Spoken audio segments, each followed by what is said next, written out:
Former Treasury Secretary Steve Mnuchin is here. He joins us now. There is so much to talk about: the markets, inflation, the White House's new budget plan, Tik Tok. You just closed the capital infusion deal for New York Community Bank Corp. Former Treasury Secretary is the founder and managing partner of Liberty Strategic Capital.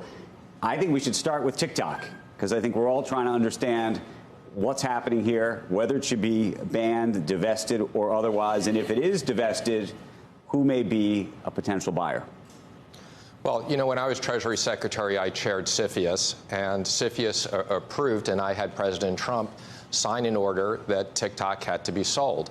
And I continue to believe that. So I think the legislation should pass, and I think it should be sold. I understand the technology. It's a great business, and I'm going to put together a group to buy Tik Tok. You're trying to buy Tik Tok? I am, because this should be owned by U.S. businesses. There's no way that the Chinese would ever let a U.S. company own something like this in China. You said, have you already put a group together? No, I'm working on it. You're exploring a group. I've spoken to a bunch of people, but who would be part of your group? I can't tell that to you now, but it would be a combination of investors, so there would be no one investor that controlled this. And the issue is all about the technology. This needs to be controlled by U.S. Let me ask you a very practical question. If you talk to folks inside the world of TikTok themselves, they would suggest that it is almost impossible within a 6-month time period to truly divest it to another group that, frankly, isn't a Meta or a Google, if you will, because the data for the users is in the U.S., but the algorithm and so much of the other operations are outside of the U.S. What do you know about, now that you've studied this business several years ago, and I imagine you continue to, how you would actually operationally do it? Well, let me first say, I don't think this should be controlled by any of the big U.S. tech companies. I think there could be antitrust issues on that, and this should be something that's independent, so we have a real competitor, and users love it, so it shouldn't be shut down. The technology, I won't go into all the details, but the app needs to be rebuilt in the U.S. It needs to be U.S. technology. I think there's a lot that could be done in 6 months, but I would work closely with the U.S. and with China. But do you think that the bill would need to get rewritten by the Senate, effectively, to give you more than 6 months? Is it a timing issue that you think? I think a lot can be done in 6 months. It may take a little bit longer, but I think the bigger issue is this shouldn't be controlled by the Chinese. It is an issue for this to be on everybody's phone. Why? Explain why. What are the reasons? You know, there's certain things I can talk about that are obvious, and there's certain things that I can't talk about that I had access to. But let's just say, when you have this app on everybody's phone, it has the ability to collect an awful lot of data. Can I ask a question about that, though? And this is the thing that I think nobody knows, and you may be one of the few people who does. Do you believe that the data that it is collecting today, both the data that's being collected and potentially certain things that are being pushed to the users, is being influenced and directed by the Chinese government today? Or do you look at this as a prospective national security threat, meaning it has not been put into practice in any meaningful way right now, but the worry is that one day it could? Which is it? Well, I'm not going to comment on what's today, but I will comment. There's no question that on a forward basis, they have both the ability to influence the data and they have the ability to collect data, which is probably the bigger concern. But you're not going to comment on today because you can't do that without giving away things that you might know that others wouldn't? That's true. And also, I think kind of the issue today, again, I think the focus should be, it should be sold. It should be controlled by a U.S. business. It's a great company. It would be terrible if it would shut down.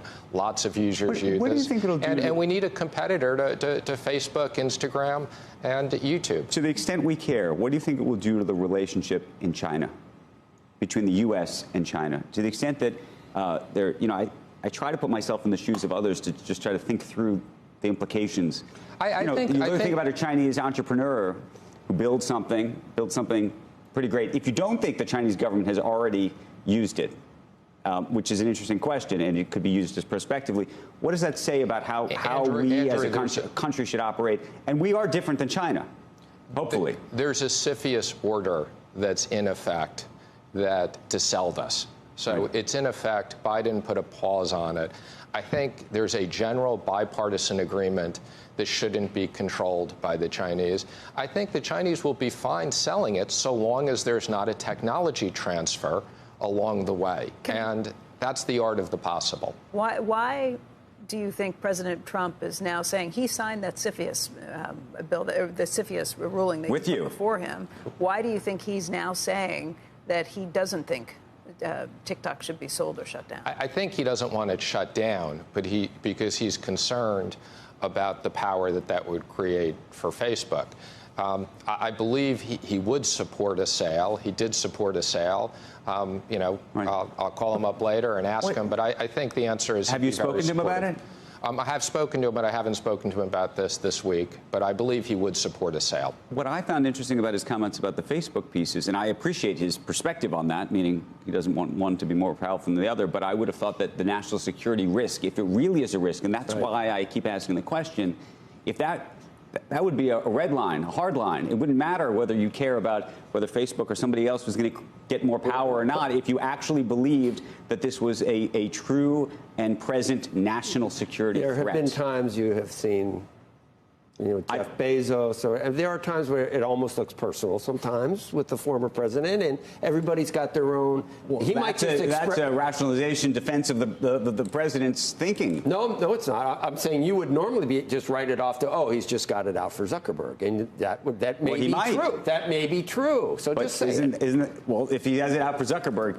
Do you find that problematic? National security maybe takes a backseat to a personal grudge. I think the bigger issue is getting back to, I do believe it is a national security threat. I wouldn't have taken it to the president when I did with the CFIUS order, and I continue to believe it is today. So hopefully we get to a good outcome, that we don't shut it down. Lots of people love this business. It's a great business. And hopefully we can find a solution where China will allow it to be sold without a technology transfer. Do you think former President Trump would say that he would rather see it, if the Chinese say we're not going to sell it, how would he come down on this? If he doesn't want it shut down, but would like to see it potentially bought maybe by a group of American investors, where would he come down? I'm not going to speculate on that. I'll call him later and ask him. Okay. But I think the first choice for everybody should be that it's sold. And I think the Chinese will agree to that as long as there's not a transfer of their critical technology, which I don't think we need in the U.S.